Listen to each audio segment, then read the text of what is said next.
Price Lord. Thirst for God சேனலில் தெளிதேன் என்ற நிகழ்ச்சியில் உங்களை சந்திப்பதில் எனக்கு ரொம்ப சந்தோஷம்.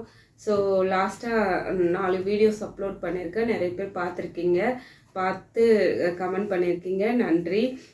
இன்னைக்கு ஃபெய்த்தை குறித்து தான் உங்கள்கிட்ட ஒரு காரியத்தை பேசணும்னு உணர்த்தப்பட்டேன். ஸோ நம்மளோட ஃபெய்த் ரொம்ப ரொம்ப ப்ரெஷியஸ். ஃபெய்த்து தான் எல்லாம் மிராக்கிளோட கீ. இது எல்லாமே நமக்கு தெரியும், கேள்விப்பட்டிருக்கோம். ஆண்டவர் என்ன பண்ணுறாருன்னா நம்மளோட விசுவாசத்தை சோதிக்கிறார். ஆண்டவர் பரீட்சை பார்த்து நம்மளோட விசுவாசத்துக்கு பலன் அளிக்கிற தேவனாக இருக்கிறார். நம்புறேன்னு சொல்கிற எல்லா வார்த்தையுமே இல்லை. ஆண்டவர் சில விசுவாசங்கள் பலமாய் சோதிக்கப்படும்.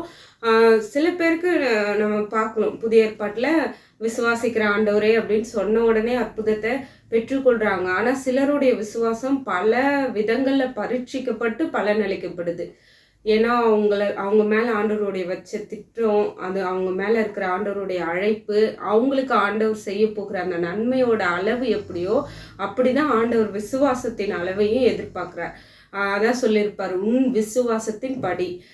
இது நம்ம எப்படி ஒரு படி அளக்கிற படி எப்படி இருக்கோ அந்த மாதிரி நம்மளுடைய விசுவாசத்தோட அளவு எப்படி இருக்கோ அந்த அளவுக்கு தான் நம்மளுடைய மிராக்கிளும் நமக்கு ஆண்டவர் செய்வார். ஒருவேளை நான் ரொம்பவே ஆண்டவரை நம்புகிறேன், நான் காத்திருக்கிறேன், ஆனால் எனக்கு கிடைக்கல அப்படின்னு நீங்கள் சோர்ந்து போயிருப்பீங்கன்னா, உங்கள் மேலே ஆண்டவர் வச்சுருக்க காரியம் ரொம்ப பெருசாக இருக்கலாம். அதனால தான் விசுவாசத்தை திரும்ப திரும்ப ஆண்டவர் என்ன பண்ணுறாருன்னா டெஸ்ட்டுக்குள்ளே அனுப்பிக்கிட்டே இருக்கிறாரு. நமக்கு தெரியும், கிங்குக்கெலாம் நம்ம ஃபுட்டு சர்வ் பண்ணும்போது அது ரொம்ப டெஸ்ட் பண்ணி தான் கொடுப்பாங்க. அதை டெஸ்ட் பண்ணுறதுக்குன்னே ஒரு ஆள் இருப்பாங்க. ஸோ அது யார் பயன்படுத்துகிறாங்க அப்படின்றத பொறுத்து அந்த பொருள் சோதிக்கப்படும். நம்மளை ஆண்டவர் பல பரீட்சைகளுக்குள்ள உட்படுத்துறாரு, சோதிக்கிறாரு அப்படின்னா அவர் நம்மளை பயன்படுத்த போறார். அது பெரிய விதத்துல ஆண்டவர் செய்ய போகிறார் அப்படின்றதுக்காக தான் திரும்ப திரும்ப குவாலிட்டியை டெஸ்ட் பண்ணி ஆண்டவர் நம்மளை உருவாக்கி கொண்டு இருக்கிறார். அதனால சோர்ந்து போகாதீங்க. இன்னைக்கு பைபிள்லேருந்து ஒருத்தவங்களோட விசுவாசத்தை பற்றி நான் உங்கள்கிட்ட ஷேர் பண்ண போகிறேன். நிச்சயமாகவே இதை நீங்கள் கேட்ட உடனே உங்களுக்கு ஒரு உற்சாகமாக இருக்கும். உங்களோட ஃபெய்த்தையும் ஆண்டவர் தூண்டி விடுவார் நான் விசுவாசிக்கிறேன். எபிரேயர் 11வது சாப்டர்ல விசுவாச வீரர்களோட பட்டியல் இருக்கு. நமக்கு எல்லாருக்கும் தெரியும், விசுவாச வீரர்கள் அங்கே ஒவ்வொருத்தவங்களும் சொல்லியிருக்கோம். ஆபேல்லேருந்து நோவா, யோனோக்கு, ஆப்ரஹாம், ஈசாக்கு, யாக்கோபு, மோசே இப்படின்னு முற்பிதாக்கள் எல்லாமே பார்த்தீங்கன்னா அவங்கெல்லாம் விசுவாசத்தில் ரொம்ப ஒரு ஜெயம் எடுத்தவர்கள். விசுவாசத்தில் ஜெயம் எடுத்தது மாத்திரமல்ல, அவங்க ஒரு ரைச்சியஸான ஒரு லைஃப்பை வாழ்ந்து ஆண்டவருக்கு முன்னாடி ஒரு முத்திரை போட்ட ஒரு பரிசுத்தவான்கள் அவங்கெல்லாம். அப்படிப்பட்டவர்களை குறித்து அந்த லிஸ்ட் வருது. அதில் 31வது வசனத்தில் சொல்லியிருக்கு, விசுவாசத்தினாலே ராகாப் என்னும் வேவுக்காரரை சமாதானத்தோடு ஏற்றுக்கொண்டு கீழ்ப்படியாதவர்களோட சேதமாகாதிருந்தாள். ராகாப் என்னும் வேசி, இவங்க எரிகோல இஸ்ரவேலை அறியாத ஒரு ஜனத்தின் நடுவில் வாழ்ந்த ஒரு பெண். இவங்க விசுவாச பட்டியல்ல இடம்பெறாங்க. ஆண்டவர் எப்படி இவங்களை அந்த இடத்துல கொண்டு போய் விட்டார், எப்படி அதில் அவங்க சேர்த்து கொள்ளப்பட்டாங்க, அவங்க விசுவாசத்தில் அப்படி என்ன ஸ்பெஷல் இருந்துச்சு, அதுதான் நான் உங்கள்கிட்ட ஷேர் பண்ண போகிறேன். ஆண்டவர் எனக்கு காண்பித்து கொடுத்த அவங்க விசுவாசத்துலேருந்து ஒரு ஸ்பெஷலான சில காரியங்களை நான் சொல்கிறேன். அது நிச்சயமாகவே நம்ம அப்படி இருக்கோமா அப்படின்னு சோதித்து பார்த்துட்டு நம்ம அந்த மாதிரி விசுவாசிக்க ஆண்டவர் நமக்கு உதவி செய்வார். ஃபஸ்ட்டு இவங்க விசுவாசத்தில் இந்த ஸ்பெஷல் என்ன அப்படின்னா, யோசுவா 2வது அதிகாரம் 10வது வசனத்துல சொல்லியிருக்கு. அவ சொல்றா, அந்த ஸ்திரீ ஆண்டவரை பத்தின காரியங்களை இன்னொருத்தவங்கள்ட்ட வேவு பார்க்க வந்தவங்கள்ட்ட ஷேர் பண்ணும்போது அவ சொல்றா, நீங்க கர்த்தர் உங்களுக்கு தேசத்தை, 9வது வசனத்துல, கர்த்தர் உங்களுக்கு தேசத்தை ஒப்பு கொடுத்தார் என்றும் உங்களை பற்றி எங்களுக்கு திகில் பிடித்திருக்கிறது என்றும் உங்களை குறித்து தேசத்து குடிகள் எல்லாரும் சோர்ந்து போனார்கள் என்றும் அறிவேன். நீங்கள் எகிப்திலிருந்து புறப்பட்ட போது கர்த்தர் உங்களுக்கு முன்பாக சிவந்த சமுத்திரத்தின் தண்ணீரை வற்றி போக பண்ணினதையும் நீங்கள் யோர்தானுக்கு அப்புறத்திலே சங்காரம் பண்ணின எமோரியரின் 2 ராஜாக்களாகிய சீகோனுக்கும் ஓகுக்கும் செய்ததையும் கேள்விப்பட்டோம். ஸோ இவளோட விசுவாசத்தில் இருந்த ஒரு முக்கியமான ஒரு காரியம் என்னன்னா, இந்த ஸ்திரீ ஆண்டவர் இடத்திலிருந்து எந்த அற்புதத்தையும் பர்சனலாக அனுபவிக்கலை. அவளுக்கு ஆண்டவர் எப்படிப்பட்டவர் அப்படின்றத எந்த இடத்துலையுமே ஆண்டவர் அவளுக்கு காட்டினதா இல்லை வேதத்தில்.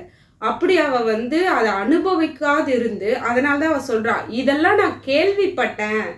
இந்த கேள்விப்பட்ட ஒரு காரியத்தின் மேல அவ வந்து 100% ஆண்டவரை நம்பினா.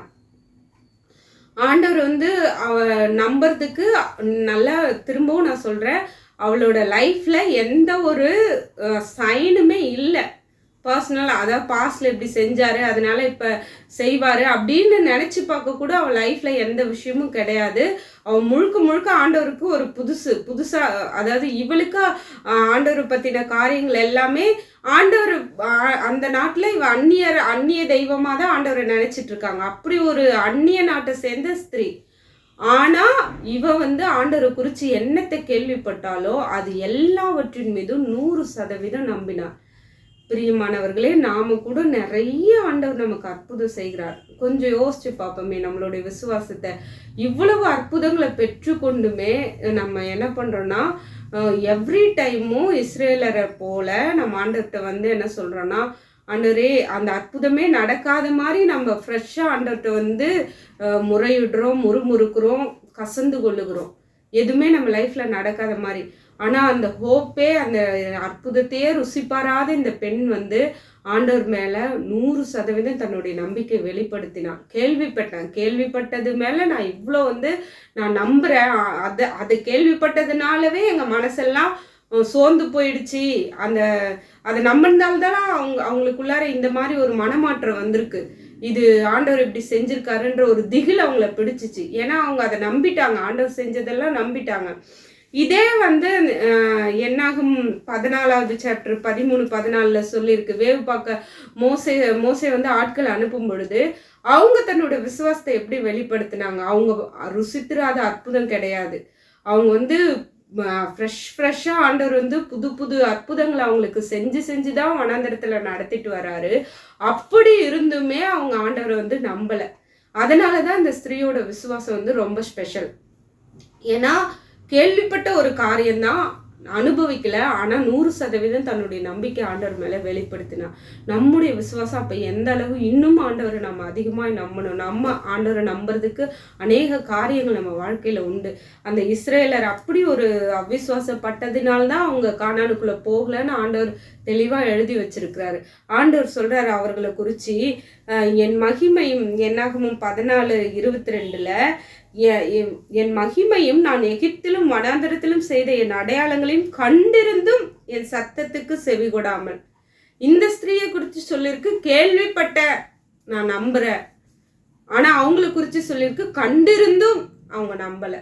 இதுதான் ஆண்டவரை ரொம்ப பாதிச்சிருச்சு. இன்னைக்கு கூட நம்ம ஆண்டவரை பாதிச்சிட்டு இருக்கோமா? நம்ம ஆண்டவர் நமக்கு செய்த நன்மைகளை அனுபவித்தும் நம்ம வந்து ஆண்டவரை போய் திரும்ப முறுமுறுக்கிறோமா, கசந்து கொள்றோமா, வாழ்க்கையில ஆண்டவரை நம்பாம இப்படி ஆயிடும் அப்படி ஆயிடும்ன்ற மாதிரி சூழ்நிலை பெருசாக்குறோமா? அப்படிப்பட்ட மனநிலையில இருப்போம்னா நம்ம விசுவாசத்தை ஆண்டவர் மேல உறுதியாய் வைப்போமாக. ஆண்டவர் சொல்றாரு, 10 முறை என்னை பரீட்சை பார்த்தாங்கன்னு சொல்லிட்டு. நம்முடைய விசுவாசம் ஆண்டவரால சோதிக்கப்படணும். நாம ஆண்டவரை ஒரு நாளும் சோதிக்கப்படக்கூடாது. விசுவாசத்தை பரீட்சை பார்க்கிறவர் தேவன்.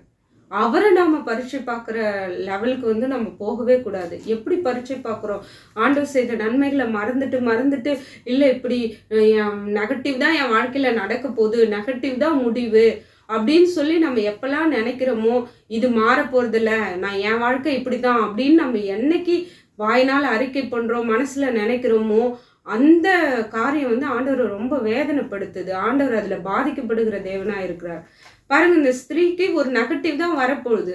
இப்ப இந்த ஸ்திரீ அங்க வர்றவங்க எதுக்கு வர்றாங்கன்னா, அந்த எரிகோன்ற அந்த நாட்டை வந்து அதை வின் பண்றதுக்கு, அதை வந்து ஜெயிக்கிறதுக்காக வராங்க. அதை சிறையிருப்புக்குள்ள கொண்டு போறதுக்காக வந்துட்டு இருக்காங்க. இந்த ஸ்திரீயும் அப்படிதான் போக வேண்டிய சூழ்நிலை.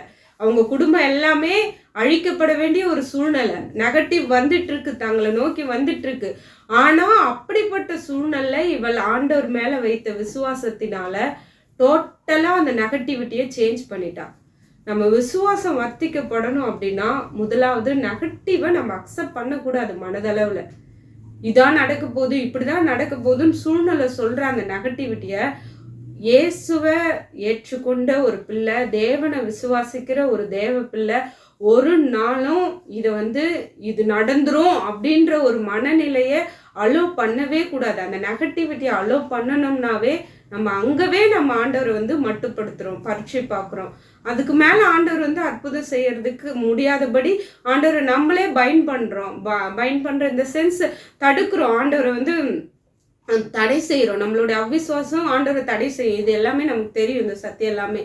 அதனால் தயவுசெய்து நாம் ஆண்டவரை முழுமையாக விசுவாசிக்கும் பொழுது நெகட்டிவான எந்த ரிசல்ட்டும், அது உங்களுக்கு டாக்டர் சொல்லியிருந்தாலும் சரி, இல்லை வந்து உங்கள் லைஃப்பில் வந்து நடக்கிற உங்கள் க்ரைசிஸான ஃபேமிலி இஷ்யூஸாக இருந்தாலும் சரி, இல்லை உங்கள் ஃபினான்ஷியல் க்ரைசிஸாக இருந்தாலும் சரி, நெகட்டிவிட்டியை நீங்கள் அக்செப்ட் பண்ணிக்காதீங்க. இந்த ஸ்திரீ நெகட்டிவிட்டியை அக்செப்ட் பண்ணலை.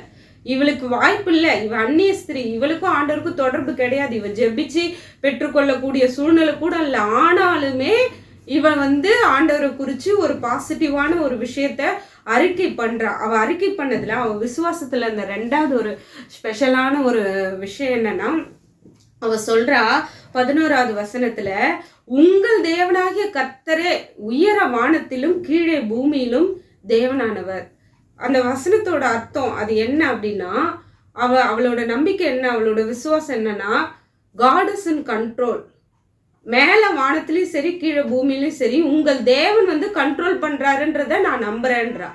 நமக்கு அந்த நம்பிக்கை இருக்கா? ஒரு நேரம் கொஞ்ச நேரம் நம்ம யோசிச்சு பார்த்தா, என் சூழ்நிலையை கண்ட்ரோல் பண்ணுறது ஆண்டவர் அப்படின்ற ஒரு நம்பிக்கை நமக்குள்ள வருமா? ஆண்டவருடைய பிள்ளைங்க அநேக நேரம் அதை நம்ம வந்து வெளிப்படுத்துறது இல்லை. ஆனால் இந்த ஸ்திரீ வந்து அந்த இஸ்ரேலர் எதை இழந்து போனார்களோ அதை சுதந்திரத்து கொண்ட ஒரு ஸ்திரீ. இவளுக்கு வாய்ப்பில்லாத ஒரு ஆசீர்வாதத்தை இவ பெற்றுக்கொண்டா. வாய்ப்பில்லாத நன்மையை ஆண்டவர் தாராளமாக அவளுக்கு அள்ளி கொடுத்தாரு. காரணம் என்னன்னா, அவள் விசுவாசம், அவ ஆண்டவர் மேலே வச்ச விசுவாசம்.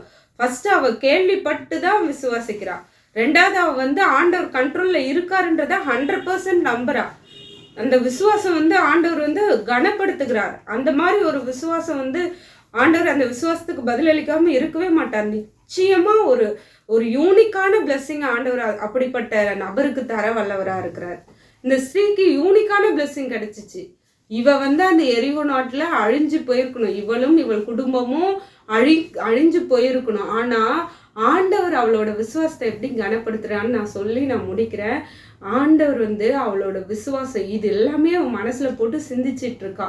இப்படியெல்லாம் தேவன் செஞ்சிருக்காரே, இந்த தேவன் எனக்கு நன்மை மேபி அவள் யோசிச்சிருக்கலாம், இந்த தேவன்கிட்ட இருந்து எனக்கு ஏதாவது நன்மை கிடைக்குமான்னு. ஏன்னா நீங்கள் அந்த வசனங்களை வாசித்து பார்த்தா தெரியும், இதெல்லாம் நான் கேள்விப்பட்டிருக்கேன், இதெல்லாம் உங்கள் தேவனை பற்றி எனக்கு தெரியும். அவளுக்குள்ளார அதெல்லாம் ஓடிக்கிட்டு இருக்கு.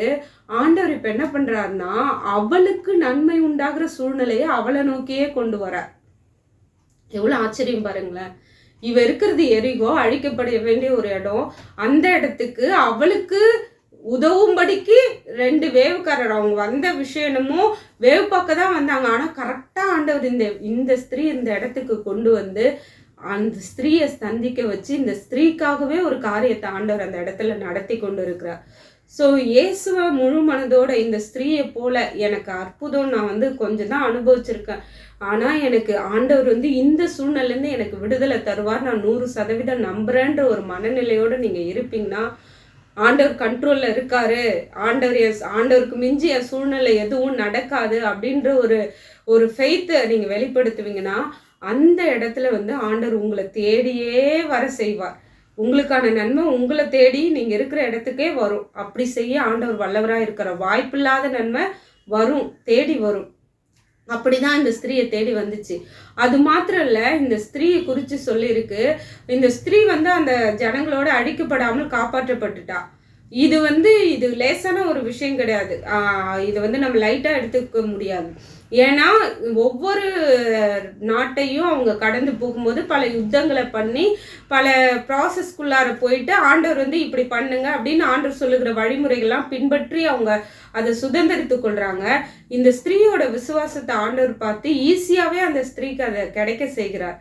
ஆண்டவர் எப்பயுமே இருதயத்தை பார்த்து தான் பதில் அளிப்பார். நமக்கு தெரியும். அவ அந்த ஈக்குவல் ஃபெய்த்தை அவங்கெல்லாம் செயல்களில் காட்டின அந்த விசுவாசத்தை ஈக்குவலாக அவளோட மனநிலையெல்லாம் ஆண்டவர் பார்த்துட்டாரு. அதுக்காகவே ஆண்டவர் அவளுக்கு அந்த பிளெஸ்ஸிங்கை கொடுத்தாரு. ஆண்டவர் கொடுத்த பிளெஸ்ஸிங்கோட மிகப்பெரிய ஒரு வேல்யூ என்னன்னா, அந்த ஸ்திரீயை குறித்து யோசுவா 6ல் சொல்லியிருக்கு. அவளையும் அவள் தகப்பன் வீட்டாரையும் அவளுக்குள்ள யாவையும் யோசுவா உயிரோடு வச்சான். உயிர் பிழைச்சது மட்டும் ஒரு பெரிய விஷயம் கிடையாது, அவள் இந்நாள் வரைக்கும் இஸ்ரவேலின் நடுவிலே குடியிருக்கிறாள். ஸோ அவளோட பாஸ்ட் லைஃப்ல இருந்த ஒரு பெரிய ஒரு ட்ராஜடியான ஒரு காரியத்திலேருந்து சம்மந்தமே இல்லாத அளவு ஆண்டவர் அவளை சேஞ்ச் பண்ணிட்டார். ஸோ ஆண்டவர் எப்பயுமே நம்ம லைஃப்பில் வரும்போது நமக்கு கொடுக்குற ஒரு பெரிய பிளெஸ்ஸிங் என்னென்னா, பாஸ்டோட தாக்கத்தை முழுக்க வாஷ் அவுட் பண்ணுவார். அதுதான் ரொம்ப ஆண்டவர் இயேசுவை ருசிச்சவங்களுக்கு தெரியும். என் வாழ்க்கையில் அதை நான் நல்லாவே அனுபவிச்சிருக்கேன். ஆண்டவர் வரும்பொழுது அந்த பாஸ்ட்ல ஏற்பட்ட காயம், கசப்பு, வேதனைகள், மனுஷங்க அதை சொல்லி சொல்லி காமிச்சு நினைப்பூட்டிக்கிட்டே இருப்பாங்க. சில பேர் வார்த்தையில சொல்லுவாங்க, சில பேர் அவங்க செயல்லே நம்ம முன்ன மாதிரி தான் நம்மளை பார்க்குறாங்க அப்படின்றது நமக்கு நல்லாவே ஃபீல் ஆகும். அந்த மாதிரிலாம் செய்கிற ஒரு சூழ்நிலை ஆண்டவர் நமக்கு செய்கிற மிகப்பெரிய ஒரு ஆசீர்வாதம் பாஸ்ட்டை ஃபுல்லாக வாஷ் அவுட் பண்ணுறாரு. வாஷ் அவுட் பண்ணிட்டு சம்மந்தமே இல்லாத ஒரு இடத்துல நம்மளை கொண்டு நிறுத்துவார். அதான் தாவீது சொல்றாரு, உளையான சேற்றிலிருந்து எடுத்து கண்மலையின் மேல என்னை நிறுத்தி வைத்தார். ஸோ இந்த ஸ்திரீக்கு அது நடந்துச்சு பாருங்க. இந்த ஸ்திரீ இருந்தது வேசின்ற ஒரு பட்டத்தோட ஒரு அழிக்கப்பட போகிற ஒரு இடத்துல இருந்தா. அவளோட குடும்பம் அப்படிப்பட்ட சூழ்நிலை இருந்துச்சு. ஆனா இவள் தேவன் மேல வைத்த 100% நம்பிக்கை. அவ சூழ்நிலையை பெருசா பார்க்கல, வரப்போகிற ஆபத்தை கண்டு அவ பயந்து ஏதோ ஒன்று செய்யணும்னு செய்யல. 100% ஆண்டவரை இவன் நம்பினதினால முழுக்க அவளுக்கு சம்பந்தமே இல்லாத ஒரு ஆசீர்வாதத்தை ஆண்டவர் கொடுத்து, அந்த அடையாளமே இஸ்ரவேல்னாவே பரிசுத்த ஜனம், தேவனால் தெரிந்து கொள்ளப்பட்ட பரிசுத்த ஜனம், அந்த அடையாளத்தோட ஆண்டவர் அவளை ஒன்றுபடுத்தி நடுவுல கொண்டு நிறுத்திட்டார். இப்போ அவள் அந்த இது அடையாளமே தெரியாது, அவள் பாஸ்ட் லைஃபோட ட்ரேஸ் கூட அவள் லைஃப்ல இருக்காது. அந்த அளவுக்கு ஆண்டவர் அவளை மாற்றி ஆசீர்வதித்தார். பிரியமானவர்களே, ஒரு நாளும் நம்முடைய நம்பிக்கை கெட்டு போகாது. ஆண்டவர் மேல வைக்கிற விசுவாசம் ஒரு நாளும் அது சேதப்படாது. அது நெகட்டிவ் ரிசல்ட்டை கொண்டு வரவே வராது. விசுவாசத்துக்கு ரிசல்ட் இருக்கு, அது பாசிட்டிவ் ரிசல்ட்டு தான். நாம் என்ன பண்ணக்கூடாதுன்னா, அந்த இஸ்ரேலர்களை போல முறுமுறுத்துட்டு ஒரு அற்புதம் நடந்தோடனே அதை மறந்து போய், இன்னொரு அற்புதம் வந்தோடனே அதை மறந்து போய், இப்படியே நம்ம மறக்கிறவர்களா இல்லாமல் ஆண்டவர் மேலே இந்த ஸ்திரீயை போல கேள்விப்படுகிற ஆண்டவரை குறித்து சொல்லுகிற சாட்சிகள், கேட்குற மெசேஜ் எல்லாம் கேள்விப்பட்டு முழுசா விசுவாசிங்க. 100% கண்ட்ரோலில் ஆண்டவர் தான் இருக்காரு. நான் அவருக்கு என் வாழ்க்கையை ஒப்பு கொடுத்துருக்கிறேன். 100% அவரை தவிர, அவர் கட்டளையிடாம வானத்திலும் பூமியிலும் எதுவுமே நடக்காது, என் லைஃப்லயும் நடக்காதுன்ற ஒரு விசுவாசம், அப்படிப்பட்ட ஒரு ஃபெய்த்தோட இருங்க. யூனிக்கான பிளெஸ்ஸிங்கோட ஆண்டவர் நிச்சயம் உங்களை சந்திப்பார். அந்த பிளெஸ்ஸிங்கை நீங்க அனுபவித்து சாட்சியா சொல்ல வைப்பார். மீண்டும் அடுத்த ஒரு சத்தியத்தோட இன்னொரு வீடியோவில் உங்களை சந்திக்கிறேன். நன்றி.